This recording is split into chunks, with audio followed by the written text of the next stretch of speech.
After 3.5 months of work on the 14th package of restrictions against Russia, the European Union finally adopted a positive decision on June 24th. According to Brussels, the new sanctions package will cut off Moscow's access to great schemes and hit the energy sector of the aggressor country. We are all victims of Russia's aggression, and therefore it is crucial that we keep on aiding Ukraine, because Russia only understands power. And I'm happy with the steps taken just recently, also with the use of Russian frozen assets, and especially those who, well, at this take the proceeds from those.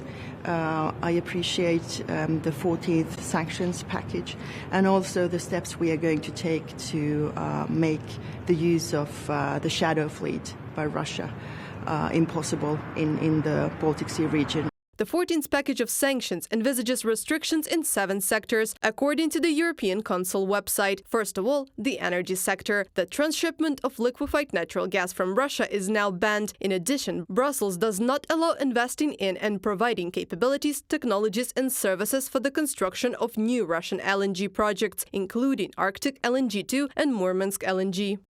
In order to ensure that EU facilities are not used to transship Russian liquefied natural gas to third countries and thereby reduce the significant revenues that Russia delivers from LNG sale and transport, the EU will forbid reloading services of Russian LNG in EU territory for the purpose of transshipment operations to third countries, from a statement on the European Council website. The EU is introducing measures to tighten control over supplies of components for the Russian Federation's military-industrial complex and dual-use goods. According to a study by the Ukrainian Independent Anti-Corruption Commission, Russia still receives machine tools and other equipment for the military-industrial complex from 17 countries. German companies account for slightly more than 40% of imports, 16.5% are Japanese, and more than 7.5% are companies from the United States. Experts have also analyzed the details of the Russian planes shot down by the Ukrainian armed forces. Western components were also found in several samples of Su and Tu series fighters. When it comes to components, almost 64% are of United States origin, which means that there are American companies in Russian aircraft. Japan is in second place, followed by Switzerland and then other European countries, Germany, France, the Netherlands, Bulgaria and so on. We analyzed a total of 2,000 components. We found the origins of about 200 different Western companies that supplied these components from 22 countries. And it's important to know that 54% of these components were on the so-called critical list. It was decided that EU operators selling such battlefield goods to third countries will need to implement due diligence mechanisms capable of identifying and assessing risks of re-exportation to Russia and mitigating them. In addition, EU operators transferring industrial know-how for the production of battlefield goods to third country commercial counterparts will now have to include contractual provisions to ensure that such know-how will not be used for goods intended to Russia, from a statement on the European Council website.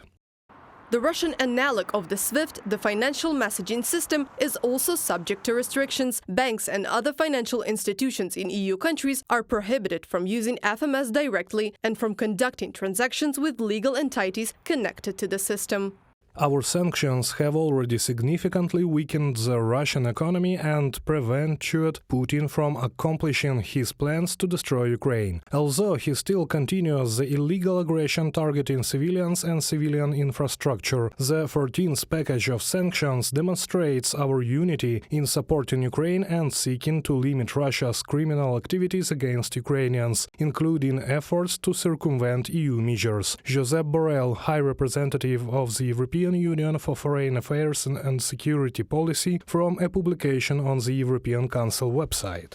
In addition, Brussels banned Russian residents from financing political parties, foundations, non-governmental organizations and media outlets in the EU. Air flights of Russian vessels in the European airspace and cargo transshipment within the EU territory also fell under the restrictions. The Finnish government said the allies will soon start working on the 15th package of sanctions, while Reuters news agency writes that the EU countries are discussing a package of measures against Kremlin-friendly Belarus. Reported by Anastasia Tarnavska, Larisa Petruk, UATV News.